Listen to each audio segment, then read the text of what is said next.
What's up, guys? It's me, your host, Joey Jergo, and you are listening to the Nothing But Backboard podcast, the only basketball podcast you should be listening to. Totally kidding about that. But you are finding me here. If you're listening to it on audio, you can find me on Red Circle. You can also find me on the Google Podcast, as well as Spotify. And for you video watchers at this moment in time, you're probably asking yourself, Joey, you look a little cleaner in the face. Joey, everything looks a little different behind you. What's all that about? Well, I'm here to tell you guys some great news. Over the last couple weeks, I have invested in a new camera, so a huge shout out to my jobs, which I'm very thankful for, especially during these times. I've been able to afford this, and I'm really excited to use this camera. It's going to be a little different for me, guys, so I hope the quality is as good as the video looks. Please feel free to comment in the section down below if you guys think this is a good look. If it's not, please feel free. I'm open to all suggestions, whatever you guys want to throw out. This is for you guys. I'm just here to talk about basketball. I'm really excited to talk about basketball because it's been a couple weeks. Again, a lot of technological changes have been happening, but of course there's been a lot of news going on, and of course it's March. You know what that means. It's time for the NCAA tournament, and the brackets have come out today at the time of recording. This is Sunday, March 14th. We're going to dive into that a little later. So this podcast, this episode number 3, it's going to be very limited as far as the NBA circuit goes, and we're going to be diving into the brackets because I know a lot of people are going to try to figure out what they want to do as far as what double-digit seed they're going to have on upset, all that stuff. We'll try to get into it in a little bit. But, of course, you guys know the drill by now. As I mentioned earlier, if you're listening to this on audio, you can find those in the description down below. And also, if you're watching this on YouTube, please feel free to hit that like button, share with your friends, share with your family, share with your coworkers, share with your acquaintances, share with anybody that's listening that wants to know about basketball, that's on the side of the road and maybe wants to know what the heck's going on in the world of basketball. Please throw them the link there. I would greatly appreciate it. So again, couple shout outs. I'm really excited about these news. I'm really excited about it. So first things first, again, major shout out to my boy, Raza. You've been hearing his music the first couple episodes. It's no different this episode, this time around. His music is awesome. Please feel free to find his music and find his profile down in the description down below. Also, a major shout out, because this is new, my sister, who I like to consider a sister of mine, her name's Molly Camacho. She has provided me with a brand new logo. I'm ridiculously excited about it. I use that word a lot, and it's because I'm elated. We can throw some different terminology, we can throw some different vocab words there for you, but I'm super elated to share the new logo that's actually going to be at the end of this podcast. So, huge shout out to my sister, Molly. You can find her link on Instagram, illustrated by Molly. That'll also be in the description down below. If you need any projects done that is art related, that's your girl. She could hook you up. She's amazing. I can't give you any promo codes. There's no 25% off if you type in Nothing But Basketball, Nothing But Backboard. You know the drill. But huge shout out to her. You're amazing. And of course, guys, if you're the first time listening to this, thank you for hopping on board on this episode. I'm super excited about this one. And of course, if you guys have been with me the first couple episodes, you guys are amazing. I'm not going to throw shade at you. I'm throwing shine.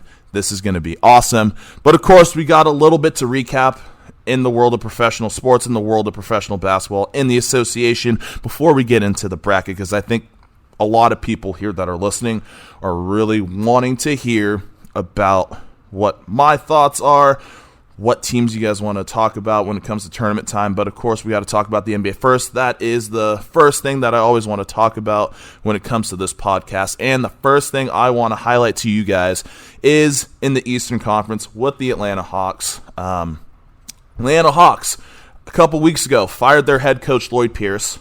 Lloyd Pierce was with the Hawks after 3 seasons. He had a record of 63 and 120, including a record of 14 and 20 prior to his firing. And now the new interim head coach, Nate McMillan. You've probably heard that name before. Nate McMillan has been a longtime head coach in the NBA.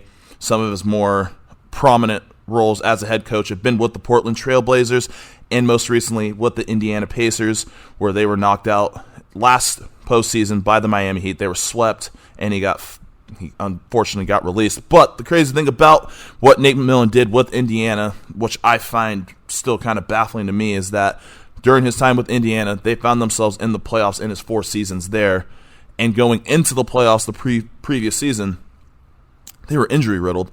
Victor Oladipo was just coming off his major knee injury. Miles Turner was hit or miss throughout last season with injuries. Of course, the only constants that they had was Domantas Sabonis, Malcolm Brogdon. TJ Warren had an amazing bubble during last year, in case you guys forgot. But, of course, they ran short. But that was the same time Miami was on an amazing run, which led them to the finals. Nate McMillan got fired. He ends up being hired on staff for Lloyd Pierce's assistant. And according to reports, so kind of diving into the reason why Lloyd Pierce got fired, according to several reports. So again, please take this with a grain of salt. Was, according to CBS, there was a lot of fractured relationships amongst players with Lloyd Pierce, in particular with the franchise superstar Trae Young. It's been going on ever since Trae Young came into the league. It was rekindled. It was being mended at the beginning of the year, and especially when they started off 10-9, things were looking good. And then next thing you know, they started losing games. The issues started resurfacing, and now Lloyd Pierce is out. Nate McMillan's in as the interim.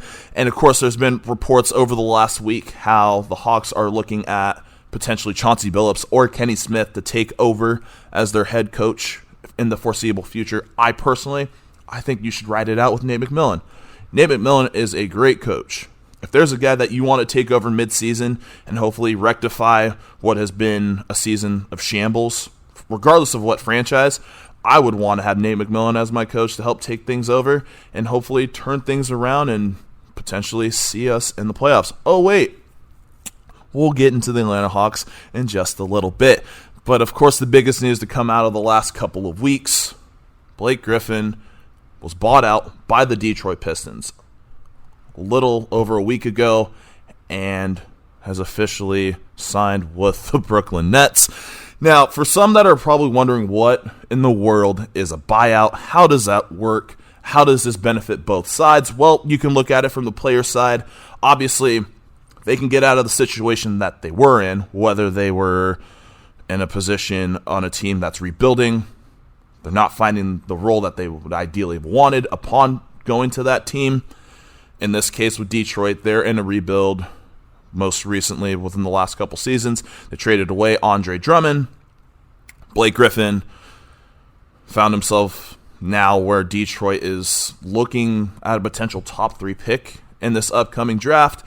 And here's the craziest stat that was pointed out not too long ago, that it's been over 400 days, 400 and change, since Blake Griffin dunked in a game. So that means in 20 games this season, 20 games, Blake Griffin, the guy that's been known to jump over Akia in the 2011 Slam Dunk Contest, the guy's had monster dunks over Timofey Mozgov and Danilo Gallinari during his first couple years with the Clippers.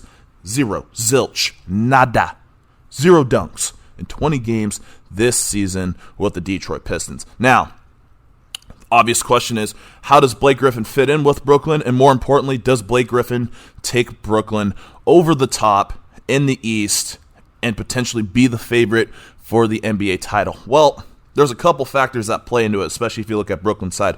Number one, and this is probably the more important thing, is Kevin Durant's health. Because he's still out with a hamstring injury. Kevin Durant has been dealing with being an on and off season where he's been out due to health and safety protocols. There was even the time during his most recent absence due to health and safety protocols where he didn't start a game. Then he came in the middle of the game, and then he got pulled late in the fourth quarter. And I think that's the big thing for Brooklyn, because it's still been only a handful of games, to be exact, 7 games, that James Harden, Kyrie Irving, and Kevin Durant have played in the same game. 7. That's not a lot, and especially with a shortened season. And as we were into the second half of the NBA season, that is probably the number one most important thing for Brooklyn, is whether or not Kevin Durant can stay healthy. And that's going to be the biggest factor for a lot of the favorites going into the second half of the season, especially when you look at the Lakers. Anthony Davis, we don't know his timetable for when he's returning. He'll be reevaluated in another couple weeks with his Achilles injury.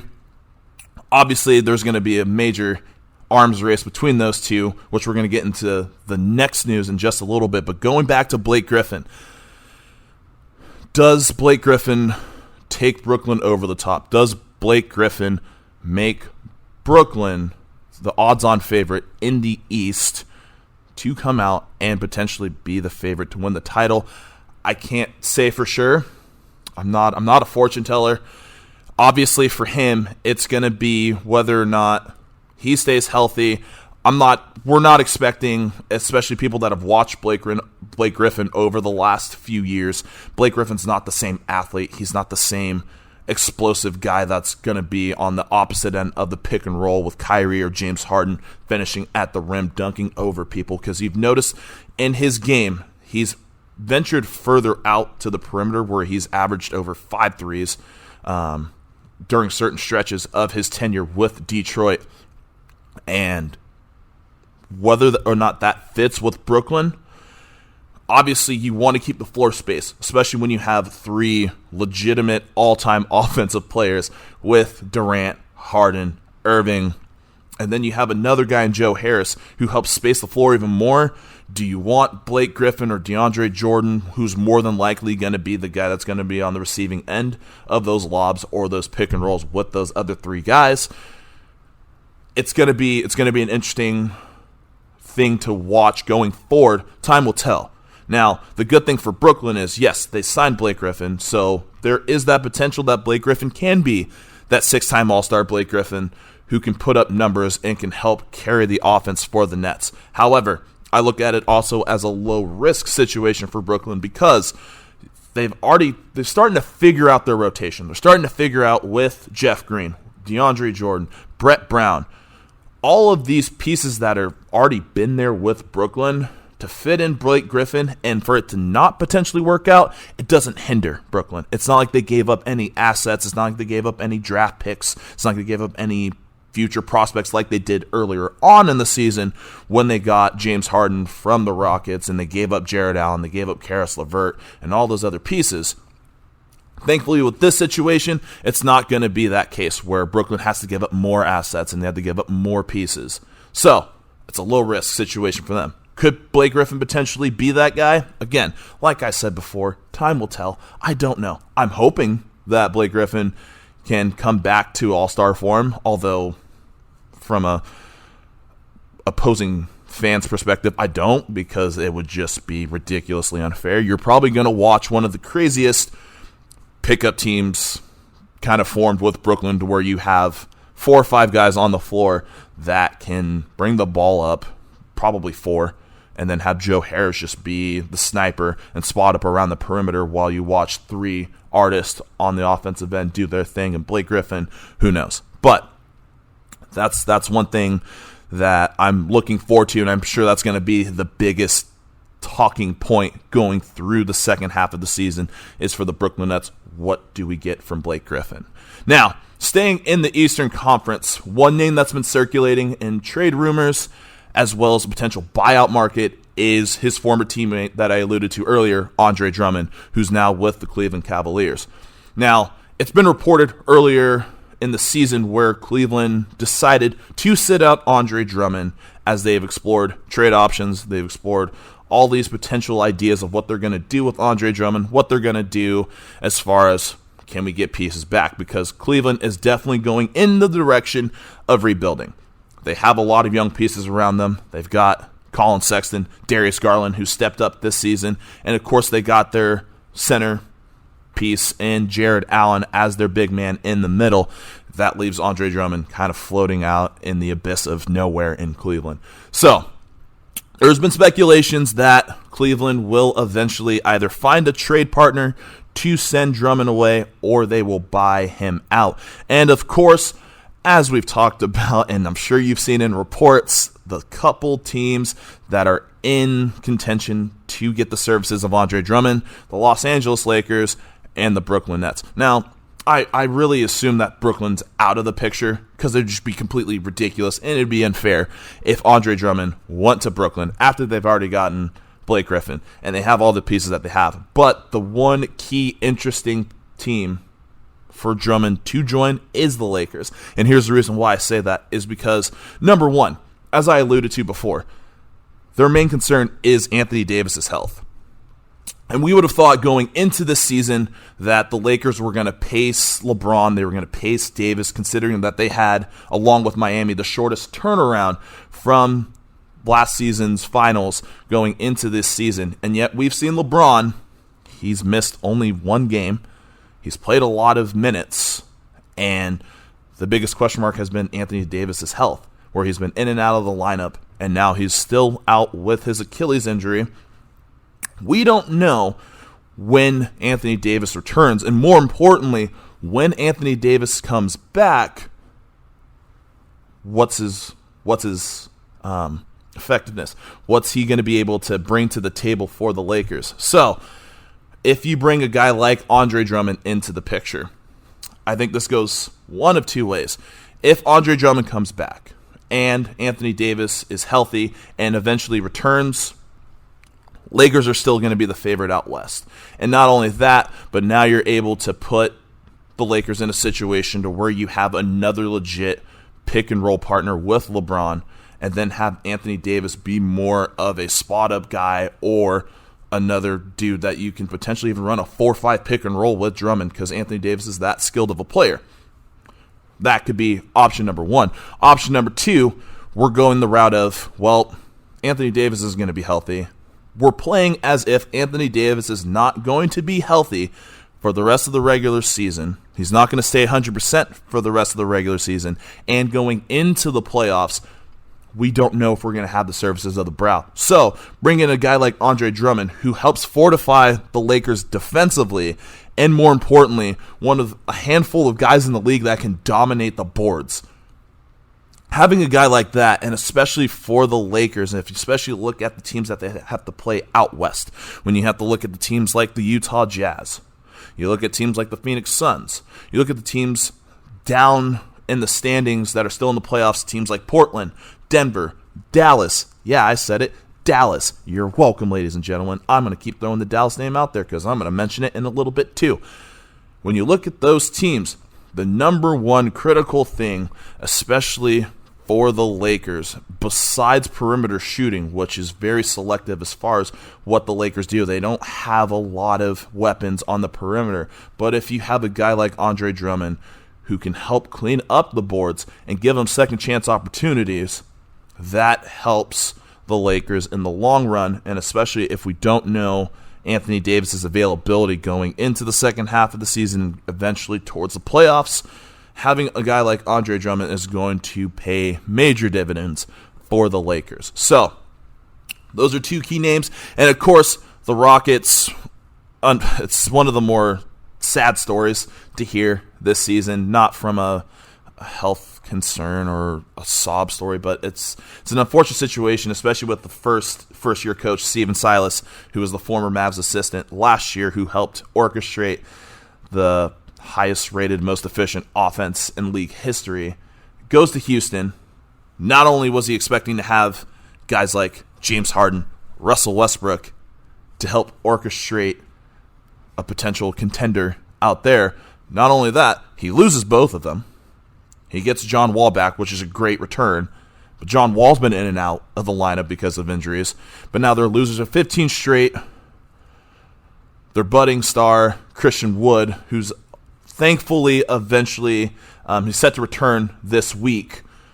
They're losers of 15 straight, and there's reports that there's going to be a fire sale for the Rockets. Eric Gordon, who's been injury-riddled for a good portion of his tenure with the Rockets. PJ Tucker's voices frustration with the organization. Look for the Rockets to potentially move a lot of their pieces coming up in this Thursday's trade deadline. So, the Rockets, again, loses a 15 straight. A lot of injuries, a lot of guys that are expressing their frustration. Look for them to move some of those pieces that could help propel any playoff team to the next step, and who knows? We'll see what happens. But that's a team to look out for in the next few days as we head towards the trade deadline with the NBA. And I'm super, super intrigued as far as all these names that we've mentioned, Andre Drummond, the Rockets, any other teams that potentially could be in the arms race as far as the trade market or buyout market. Time will tell. I'm looking forward to it. Now, let's dive into, obviously this is a big portion of my episode where we talk about my teams of the week and the players of the week.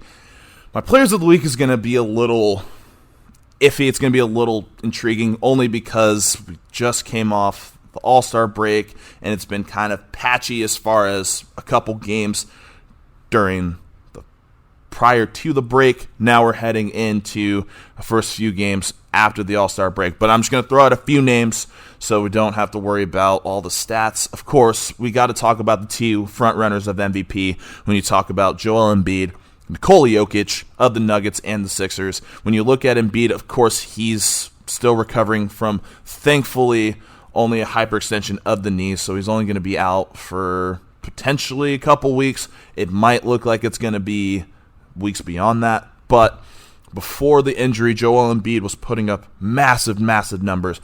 At one point, he was averaging over 32. He was averaging 16 rebounds, including a 40-point, 16-rebound game against the Utah Jazz. My hope and concern for Joel Embiid, of course, is that he comes back healthy, because when he has been healthy for the Sixers, in particular with this year, he has been arguably the most dominant big man, especially down low.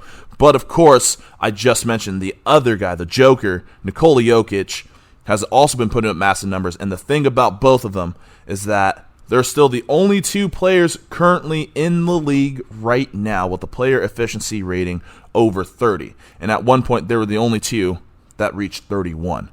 And Jokic is still the league leader in player efficiency rating, followed by Embiid. Of course, Giannis is finding himself making his way back into the fold as far as player efficiency rating. And please don't be surprised. I know a lot of people have been throwing shade at Giannis over the last year or two. Oh, he didn't deserve to win the MVP. But yet, what Giannis is still able to do on both ends of the floor, and especially the most recent game against the Wizards where he put up a 33-point triple-double, Giannis still makes this case as a viable MVP contender. Will he win it this year? Probably not, unless Milwaukee goes on a ridiculously long winning streak and they end up with the best record in the league. Then you can definitely throw Giannis' name in the discussion. But to me, it still comes down to Joel Embiid and the Joker.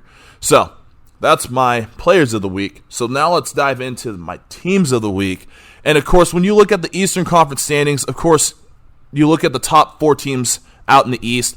Philadelphia's riding a 4-game winning streak. Brooklyn's also riding a 4-game winning streak, followed by Milwaukee and Miami, who are also winners of 3 straight, but that's not my team of the week. As I mentioned earlier, the Atlanta Hawks fired their head coach with a new interim coach in Nate McMillan. My team of the week is the Atlanta Hawks, who are winners of 4 straight, and now are the 8th seed out east. And we're going to dive into the standings a little bit. So, looking at what they've done their last 4 games, a huge win at Miami by a final score of 94-80. Then they go on the road to Orlando and win 115-112, followed by a win at Toronto, 121-120. Yes, I said at Toronto. It's really at Tampa, so they're still sticking in Florida. I know. I understand. And, of course, they finish off with a big win versus the Kings, 121-106. So, the Eastern Conference team of the week for me is the Atlanta Hawks, winners of 4 straight, and I'm hoping that success continues because I'm going to keep saying it right now. I'm going to keep saying it. For the people in the back, Nate McMillan needs to be not only the interim head coach for the Atlanta Hawks, but he needs to be permanently the head coach of the Atlanta Hawks because Nate McMillan's a great coach. I love what he's done, especially with his tenure in Portland, especially with his tenure in Indiana. Nate McMillan needs to be the permanent head coach. Don't hire Chauncey Billups. Don't hire Kenny Smith. Nate McMillan can get the job done for Atlanta. Atlanta has a lot of young pieces. Obviously, we talked about Trae Young. They got Cam Reddish, DeAndre Hunter, Kevin Huerter, John Collins, who I hope if his a potential name that could also be thrown into the trade market. I hope he stays. And, of course, what they're able to do during the second half of the year, not saying that they're going to make a crazy run. I'm not saying they're going to get out of the first round. But it'd be exciting to see Trae Young and that young squad in Atlanta, what they're able to do during playoff time. That's my team of the week out east. And in the west, I've got two. I know, it's probably the one time I can honestly get away with saying this team's name, and I can be okay with it. Because my first team, my co-team of the week out west is, of course, the Dallas Mavericks. Cue the horns, cue the sirens. Let's go. I'm super pumped about it, and here's the reason why. Dallas, winners of 7 of the last 9. Not only that, winners of 5 of the last 6. And the team that some experts were predicting to be the biggest threat to the Lakers as far as the team to come out west, they're slowly becoming the team that we thought they were. Yes, Herm Edwards, they are who we thought we were. That's like Dennis Green. Pardon me. It's Dennis Green who said, they are who we thought they were. And that's exactly what the Dallas Mavericks have been doing. And especially when you look at their recent games, their only loss during this stretch was at OKC, but that was, of course, a second game of a back-to-back with both without Luka and KP. And yes, Kristaps Porzingis is finally turning that corner. You can finally see that he's healthy again, and he's looking like the unicorn that Dallas was hoping they were getting out of that trade a couple seasons ago from New York. But outside of that, when you look at their last several games, a game at Orlando, they won 130-124. And here's an old school score. They did beat the OKC Thunder by a final score of 87-78. When I say old school, I'm talking about like the mid-2000s. Something you'll probably rarely see in today's game, but that was the final score in regulation of an NBA game. Then they beat San Antonio 115-104. As I alluded to, their one loss during the stretch was at OKC by a final score of 116-108. But their big win last night at Denver by a final score of 116-103. And you're finally, again, as I mentioned earlier, you're starting to see some of those pieces come together for Dallas. Obviously, you got Luka Doncic. He's arguably top 5, top 10 player, depending on how you look at it. He's still up there. To me, he's obviously going to be my favorite player because Dirk's gone. That's all right. But you're starting to see Porzingis be healthy, and you're starting to see him, what he's able to do for the Dallas offense. But another name that I want to throw out to you guys that was a huge piece of Dallas' offseason that's finally turning the corner is Josh Richardson. As I mentioned, Josh Richardson was part of a trade during the offseason that sent him from Philadelphia to Dallas in exchange for Seth Curry. And when you looked at Dallas' struggles at the beginning of the year was their perimeter shooting. They were dead last in three-point percentage, and they were still top 5, top 10 in three-point attempts. So it wasn't looking good. And Josh Richardson was very hit or miss throughout the first half of the year. But now you're starting to see what Josh Richardson's value is to the team on both ends of the floor. Their defensive rating has spiked up in recent times. So please do not be shocked if I continue to mention the Dallas Mavericks names in future episodes because, of course, if you guys don't know anything about me, just know Dallas has been my squad ever since I was a little kid, and they will continue to be my squad, so deal with it. Yeah.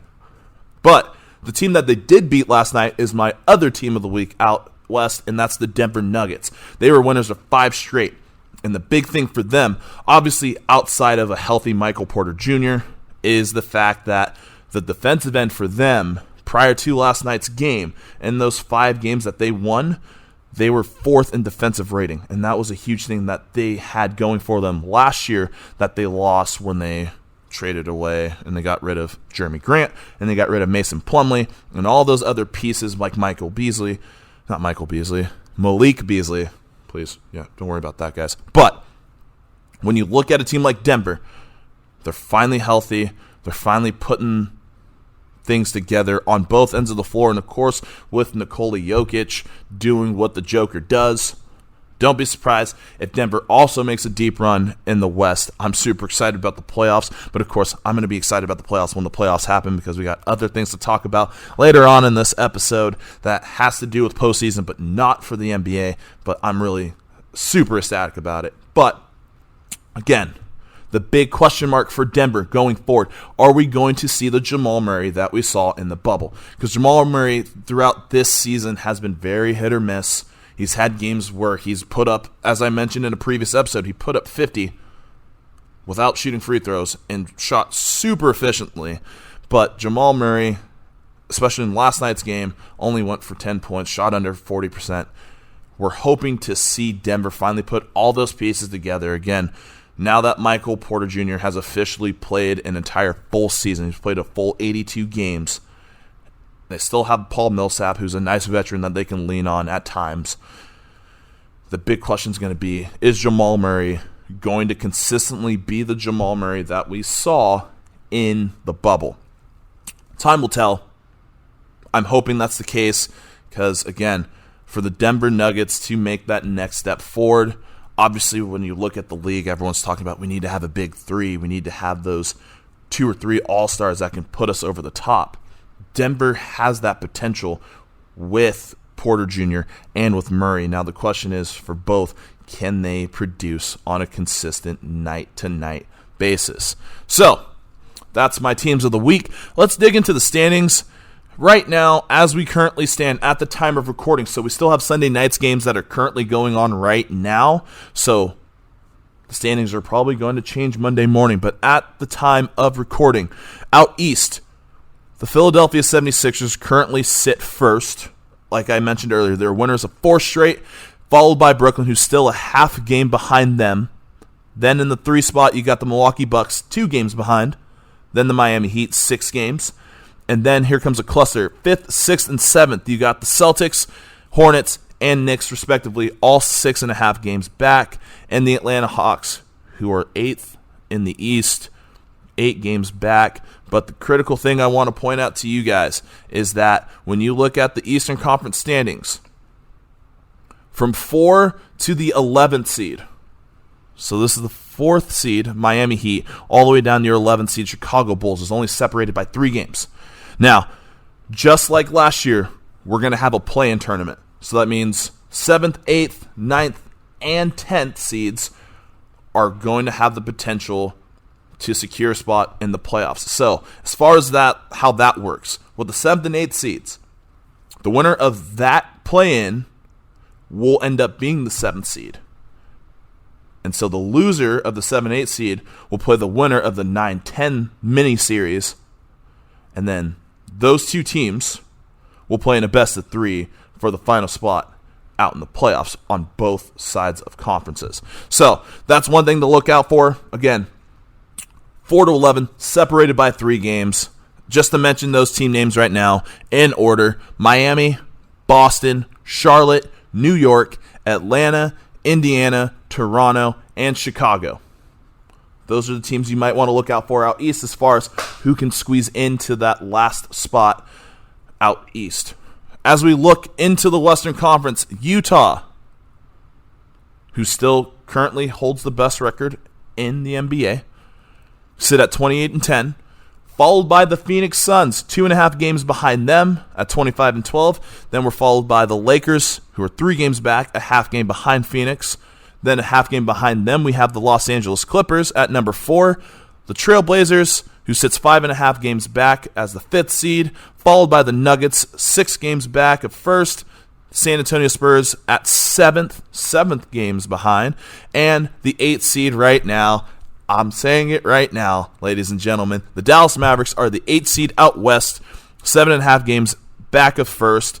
And now, as I mentioned in the Eastern Conference, there's a little bit of a tight squeeze as far as the bottom part of the playoffs, where you look at the 7th seed, San Antonio Spurs, and you go all the way down to the Memphis Grizzlies, who are sitting at currently number 10. It's 2.5 games. So that means the Spurs, Dallas Mavericks, Golden State Warriors, and the Memphis Grizzlies right now are sitting within 2.5 games of each other as they vie for that 7-8 spot as we go into the play-in tournaments that are coming up in a couple of months.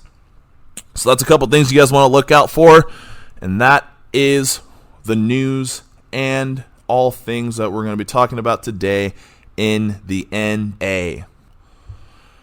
But of course, ladies and gentlemen, it's March. It's that time, and I'm sure this is going to be the big part of today's episode because there's going to be a lot of people that are going to need some advice, whether it's from me or you want to listen to ESPN or check out Joe Lunardi's bracketology, whatever the case is, because it is March Madness time. It is the NCAA tournament coming up this week.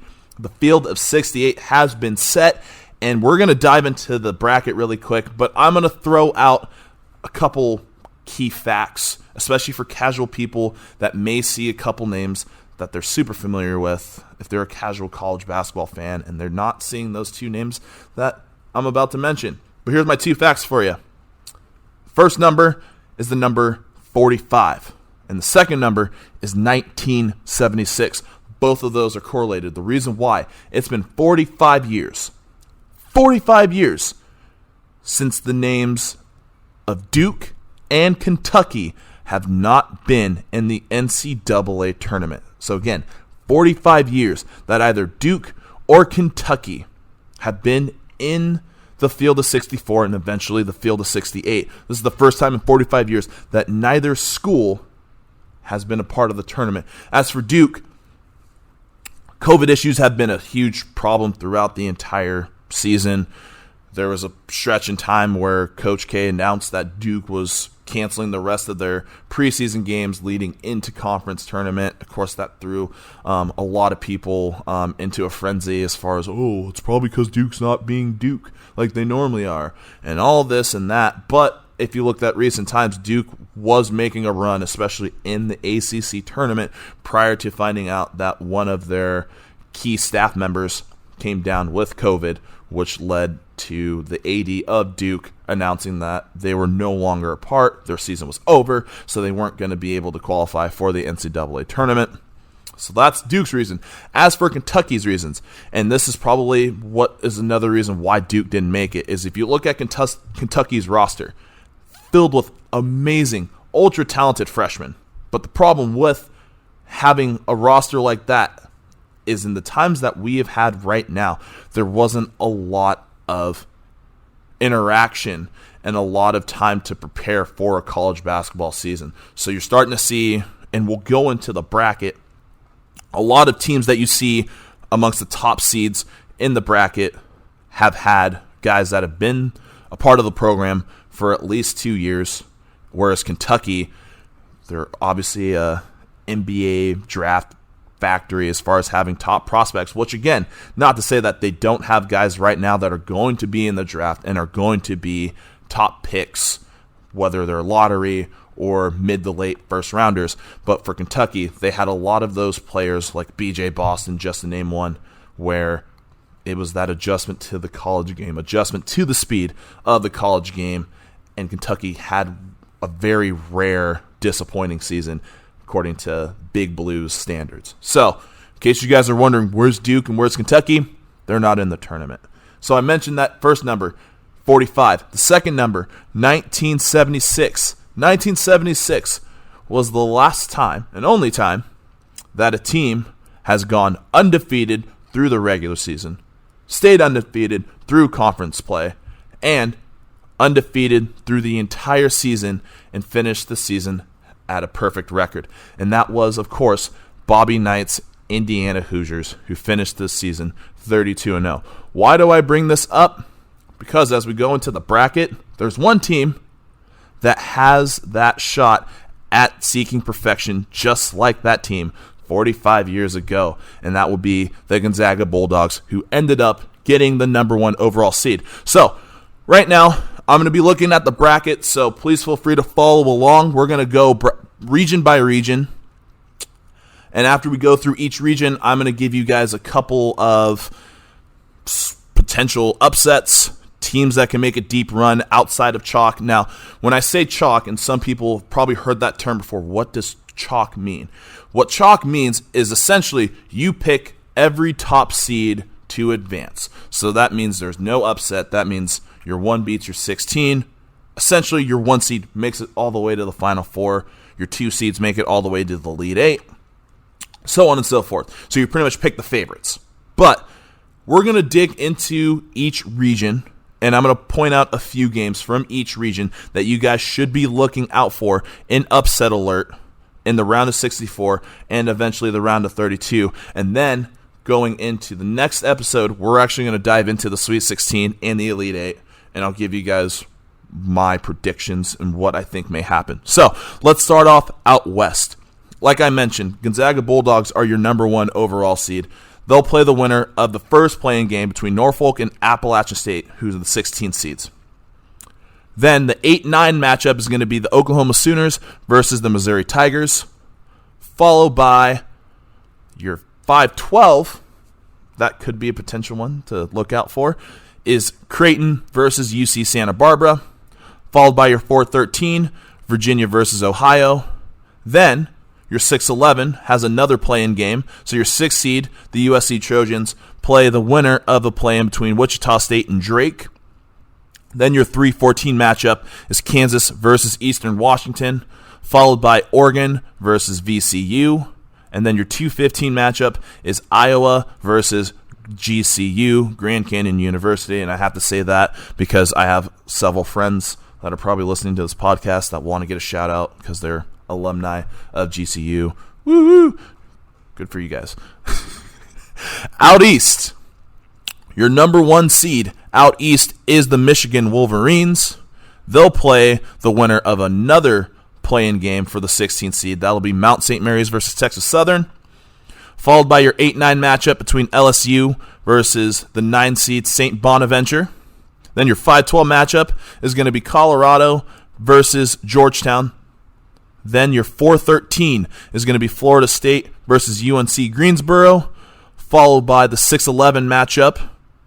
This one might be the one I want you guys to point out when we dig into potential upsets. Your 6th seed BYU versus another playing game for the 11th seed between Michigan State versus UCLA. Then your 3-14 matchup is going to be Texas versus Abilene Christian. Then your 7-10 is going to be UConn versus Maryland. Maryland is a 10 seed in that matchup. And then finally, your 2-15 matchup between Alabama and Iona. And I just want to point this out for anybody that's curious why I had to highlight Iona. It's because Iona is head coached by Rick Pitino. Rick Pitino, yes, that same guy that coached Kentucky, won a national championship back in the 90s. The same Rick Pitino that won a national championship back in 2013 with the Louisville Cardinals, which, oh, by the way, fun fact, the Louisville Cardinals back in 2013 was the last number 1 overall seed. Not just the last number 1 seed. I'm talking about the last number 1 overall seed of the entire tournament to win the national championship. So in case you guys are wondering why that guy looks super familiar in that matchup, it's because, yes, it is Rick Pitino. Now, in the South region, number 1 seed, the Baylor Bears. They face the 16th seed Hartford. Yes, the neighborhood 16th seed going up against the Baylor Bears. In the 8-9 matchup, this is going to be an interesting one. The North Carolina Tar Heels at number 9 Wisconsin. I don't know why I said at number 9, but that is, again, the 8-9 matchup, North Carolina versus Wisconsin. 5-12, the Villanova versus the 12 seed Winthrop. Now, I'm going to probably point that one out in a little bit, so please be aware of that. Then, in the 4-13 matchup, we got Purdue versus 13 seed North Texas. 6-11 matchup next is going to be Texas Tech versus Utah State, followed by the 3-14 matchup between Arkansas and Colgate.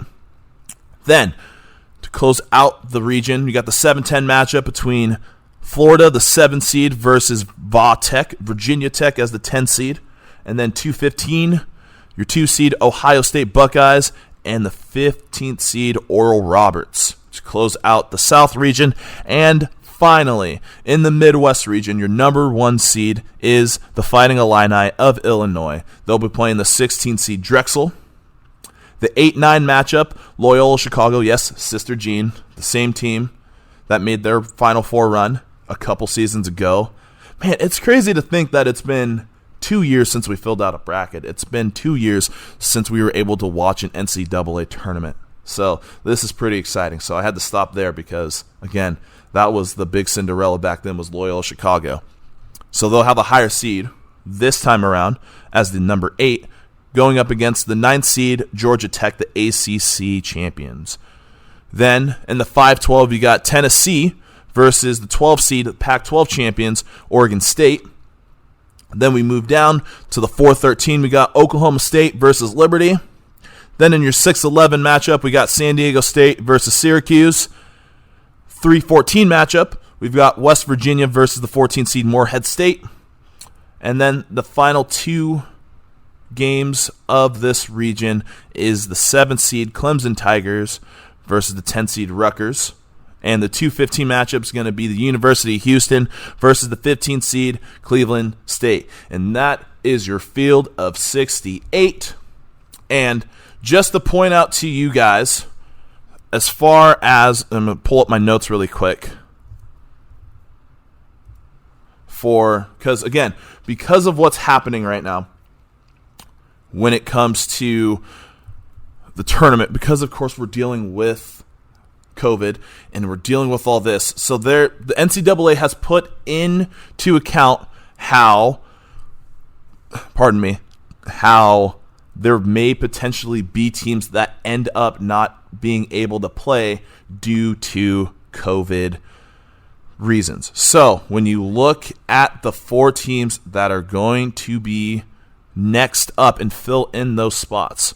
So just to highlight a couple of them, the first team that would be able to play in would be the Louisville Cardinals, followed by Colorado State. So my hope is that we don't have to get to that point where we need to fill in.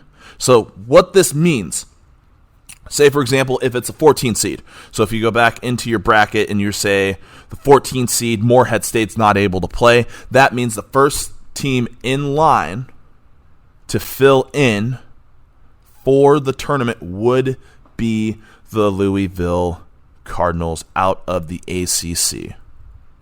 So that's my brackets. I'm really excited about this because, again, when you think about what could potentially be happening and you look at some of these teams, and oh, by the way, just to name those last 2, St. Louis and Ole Miss will be the final 2 teams in the replacement 4 in case something were to happen to any of the 68 teams that qualify. So, back to the bracket. Let's start off in the West region. And, of course, when I look at that, as I mentioned before, Gonzaga has a chance at history. They could be the next team after the 76 Indiana Hoosiers to go undefeated and finish their season at a 32-0. But when you look at some of these matchups out in the West region, one game I want to point out to you guys that has significant ramifications for me is not going to be at the top half of the bracket, but you're going to look down at the lower half of your bracket when you look at the 7-10 game between Oregon and VCU. And not because of VCU potentially beating Oregon, but when you look at Oregon, there is a good chance that they can make a run and upset Iowa if things go chalk in the first games, that Oregon could make a run to the Sweet 16 and beat Iowa, because you'll hear this theme a lot when you look at pretty much the makings of an upset and why I think certain teams will make the run that they will. Comes down to really 3 key components. Number 1 is turnovers. Turnovers is the biggest defective portion of a team who's favored that ends up losing a game, is they turn over the ball. That's a huge thing. When you don't have possessions that end in quality looks or baskets, that's going to hurt your rhythm. That's going to allow teams to get in transition, allow teams to get looks, which leads to my second point. It's going to be shooting. When you look at arguably the biggest upset in tournament history, when you look at Virginia versus UMBC, UMBC shot the lights out in that game against Virginia. And, of course, Virginia at the time was highly touted as arguably the best defensive team in the country. They ran their pack line defense, but UMBC shot the lights out, which led to them in the making of that huge upset against Virginia. And, of course, the turnovers were a huge portion of that as well. So, something to keep an eye out for in that. We're going to go down next to the East region. And in the East region, where I look at the potential first 5-12 upset. So if you guys are looking for a double-digit seeded team to get an upset on, you're going to look at the 5-12 between Colorado and Georgetown. Now, I'm not saying that this is going to be one that I'm picking, but this is something for you guys to be on the lookout for. And the reason why I say that is because, especially when you look at certain teams to pick when it comes to the NCAA tournament, you want to look at the team that's playing the best basketball, the hottest team going into the tournament. And Georgetown looks like an old-school Georgetown Hoyas team. Not only did they run Villanova in the Big East tournament, but in the championship game against Creighton, Georgetown really looked like a team that really put an emphasis on the defensive side of the floor, and they got quality looks. They got a lot of players, and of course, Patrick Ewing is obviously a name that a lot of people are familiar with. Him being the head coach at Georgetown, that's obviously going to give them some major publicity in that game. But of course, when you look at Georgetown, they're one of the hottest teams in the country right now. They're playing Colorado, who in the Pac-12 championship game against Oregon State, there was a couple calls late that didn't favor Colorado, so expect them to play with fire in their pants and for them to come out hot. But that could be a potential 5-12 upset if you guys are looking to fill out your brackets. But we're going to stick in this region for another double-digit upset. And we're looking at the 6-11 matchup between BYU and the winner of Michigan State versus UCLA.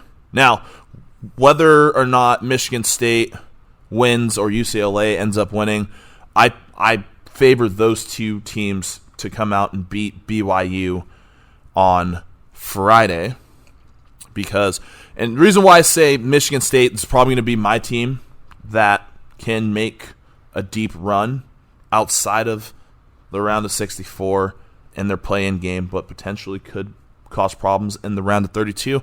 It comes down to pretty much three simple variables. Number one, when you look at the NCAA tournament and you look at March, who's the team that plays arguably their best basketball of the season? It's the Spartans of Michigan State. That's what Tom Izzo does. And when you think about it, there's always that old saying where they talk about there's three certain things in life. There's three certainties in life. Death, taxes, fill in your blank.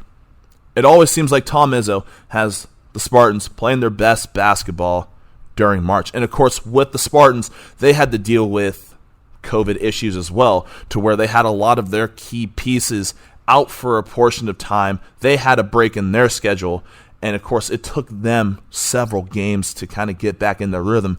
But when you look at what they did towards the tail end of the regular season, huge wins against Michigan and Illinois and Ohio State, those are big wins. And when you look at the Big Ten and you also look at the Big 12, those are NCAA games during conference play. As we talked about, and they've mentioned it before, the Big Ten led the field with 9 teams selected into the field, followed by the Big 12 and the ACC, both with 7. So you look at the Big Ten, and of course Michigan State beating the top 3 teams who were all ranked top 10 at the time of those games. There's no question that you shouldn't elect against Tom Izzo and the Spartans. And then when you look ahead, they play Texas, who's favored against Abilene Christian in the round of 32. I personally don't see Michigan State beating Texas, or I don't see UCLA making a run against Texas, but that's something to keep an eye out for. So that's another double-digit seeded team that you may want to elect to move into the round of 32. But we'll get to Texas in a little bit. Now, another one also in the region, if you guys just want to see the world lit on fire with a bunch of upsets based on technicality because of seeds, look at the 7-10. And UConn, as a 7 seed, yes, they have James Bouknight, who has a ridiculously smooth game. I could easily see him being a guy that could make a crazy run during the tournament based off just stellar guard play. But again, Maryland, is another one of those teams that came out of the Big Ten. they played pretty well throughout the last half of the season. Obviously, they had stretches where they were not looking like a quality tournament team, but Maryland could be another double-digit seed that you want to move on into the second round, into the round of 32.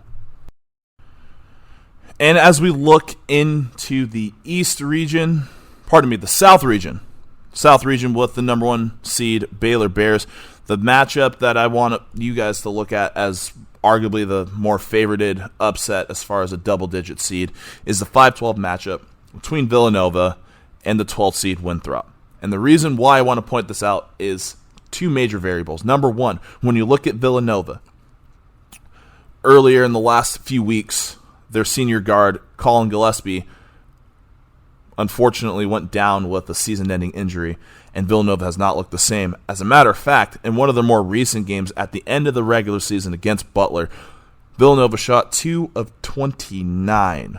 2 of 29. That's not a good percentage from the three-point line on their way to the loss against Butler. Villanova has not looked the same since Gillespie's injury, and not only that, it showed in the Big East semis against Georgetown. But another key component, the reason why I'm even excited about a potential 5-12 upset when it comes to Winthrop, is Winthrop this year, 23-1. That's a very good record, and obviously they don't play in a Power 5 conference, so they're not playing the calibers of the Big 12, or they're playing against teams that are stacked like the Big 10 or the ACC or any of the other Power 5 conferences.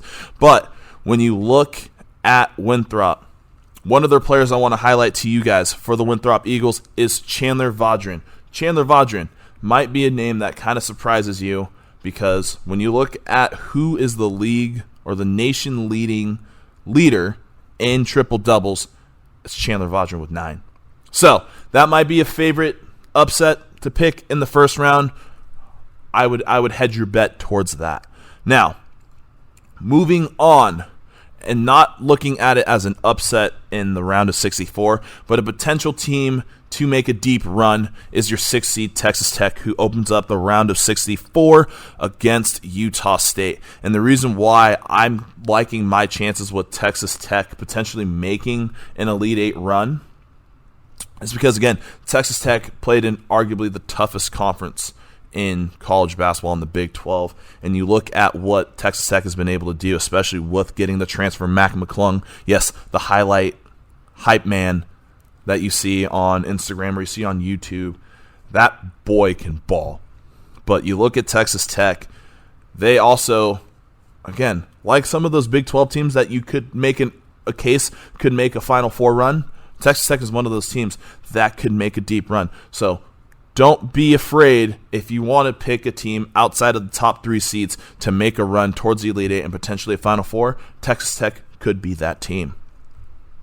And finally, when we look at the Midwest region, so again, the number 1 seed out there is the Fighting Illini of Illinois, but a couple of games to point out to you guys is the 6-11 matchup between San Diego State and Syracuse. Now, Syracuse, also, like several teams in the ACC, was riddled by health and safety protocols and COVID, so they have found themselves in games where games are postponed and all that. But, of course, Syracuse, their matchup is interesting against San Diego State because not a lot of teams play against teams that run 2-3 zone.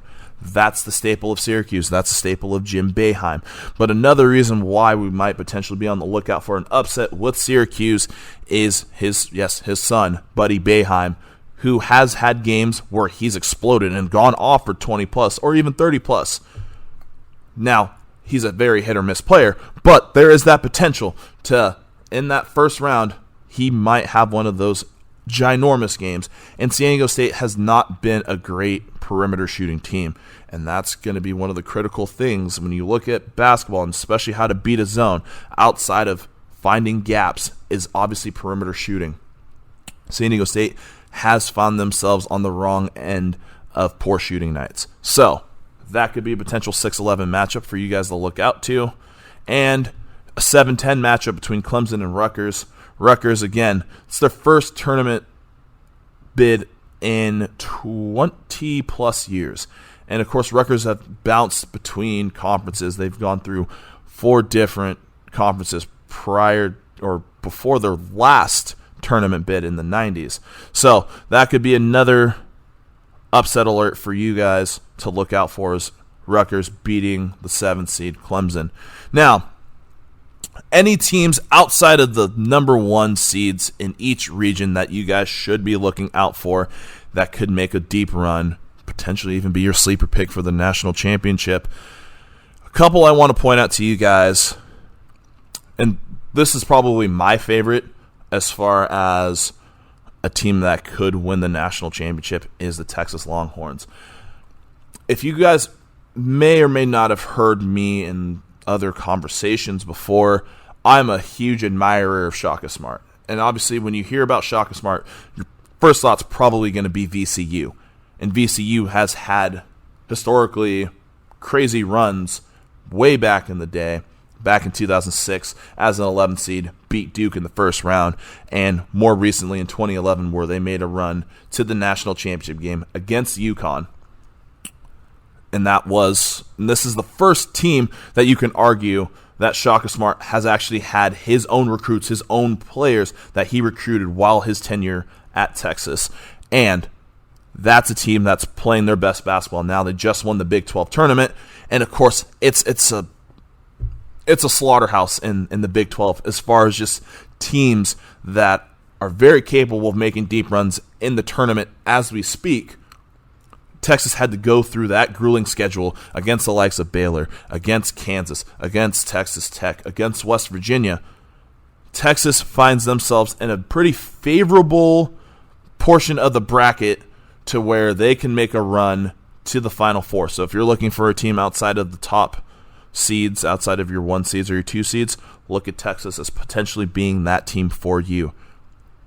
As I mentioned earlier, if you really want to dig deeper and maybe go for a lower seed, look at the 6th seed Texas Tech, again, also out of the Big 12. Big 12, I'm going to keep preaching it, has been the best conference of this college basketball season. A lot of those teams, a handful of those teams, you can make a case were the best teams in the Big 12. Of course, just because a team wins the conference regular season or wins the conference championship tournament doesn't necessarily mean they're the best team, which is the case when you look at Baylor. They didn't win the conference championship, but you could argue they're the best team out of the Big 12. But again, it's not about who's the best team. It's about who's the best team on that night, who plays the best basketball in that particular night, especially in a one-game situation, which I thoroughly enjoy so much about the NCAA tournament in comparison to the NBA playoffs. Not to say that I don't love the NBA playoffs, but what I love so much about the NCAA tournament is that there could be an underdog team, a team you may never have heard of, a mid-major team, or a team that going into the tournament was not playing their best basketball, but then can find the right formula and make a deep run and make their way to the Final Four. So, again, I'm going to highlight another Big 12 team. That will be the Texas Tech Red Raiders. And one more team I want to throw out to you guys that could potentially also make a run, and I'm just going to say it just because we need to have some controversy here, is we're going to look at an 8 seed, and that's, again, the Loyola Chicago team, who, again, if you guys remember from a couple years ago when our last NCAA tournament, Loyola Chicago was a team that made a run to the Final Four. Sister Jean obviously was a major meme around the world. She was a huge figure. But Loyola Chicago, granted, they don't play in one of those Power 5 conferences, but they can play exceptional basketball, and they're one of those teams, especially when you look at the field, when you look at the 3 formulas or 3 keys to a potential upset: turning it over, second chance opportunities, and shooting. Loyola Chicago can make that happen. So if you really want to see a potential number 1 seed, which, granted, I don't see any number 1 seed right now that's going to be outed prior to the Elite 8, but if you really wanted to see the world blow up in flames, look at Loyola Chicago in the second round. Or even potentially Georgia Tech. Georgia Tech, who also plays in the tough conference in the ACC, just won the ACC championship by beating Florida State. they could also make a case. They can make a run too. So all of this is to say, who knows? That's the joy of the NCAA tournament. That's the beauty of college basketball, is that you may never know what's going to happen on any given day. There could be a team that goes off. There could be a team who is favored to win by 15, ends up in a nail-biter, and potentially loses on a buzzer beater. That's the beauty of college basketball, and that's why I'm super excited about this upcoming NCAA tournament, which starts on St. Paddy's Day with those play-in games that I mentioned. I'm going to list them to you again. Those play-in games are Norfolk versus Appalachian State. That is your 16-seeded play-in game with the right to play the number 1 overall seed, Gonzaga Bulldogs. Congrats to you guys. Thanks for winning your play-in game. Now you have to play the number 1 overall team and arguably the best team in college basketball all year. Then you got Wichita State versus Drake. The winner of that game will be playing the 6th seed USC. Then we go down to another 16-16 play-in game between Mount St. Mary's versus Texas Southern with the right to play the number 1 seed Michigan Wolverines.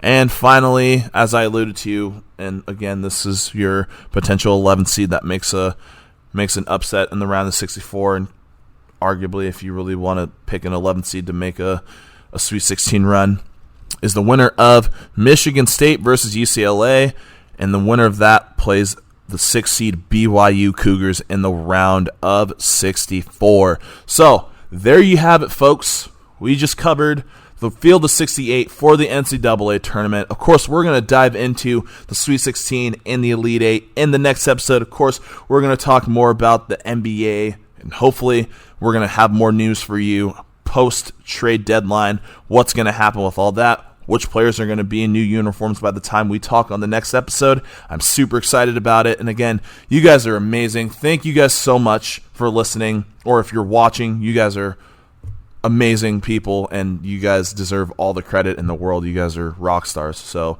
really, from the bottom of my heart, you guys, I can't thank you guys enough. So really, I'm really excited about what's coming up. Of course, it's that time of the year where we get to talk all things basketball. We get to dive into college basketball. We get to talk about the March Madness. We get to talk about post-trade deadline, second half of the NBA season, all of this stuff. And of course, if you guys are also curious, tomorrow, that is Monday is going to be the college women's basketball tournament selection. If you guys need any suggestions with that, pick any of the top-seeded SEC teams. UConn, nothing's really changed. So don't be surprised if you see all those top-seeded teams make runs. So stay tuned for that. Thank you guys so much again. Again, I am your host, Joey Jirgo. This has been the Nothing But Backboard Podcast, episode number 3. If you guys are listening to this on audio, you can find me on Google Podcasts. You can find me on Red Circle and Spotify. You just type in the search bar, Nothing But Backboard. I keep saying Nothing But Basketball because it's basketball time. So please apologize. I apologize for that. But if you type in Nothing But Backboard, you can find this episode right here, as well as the first 2 episodes. And of course, if you're watching me on YouTube, please feel free to hit that like button, share it, subscribe. It's March Madness, baby. Super excited for it. Hope you guys are too. And I'll see you guys next week in the next episode. Peace.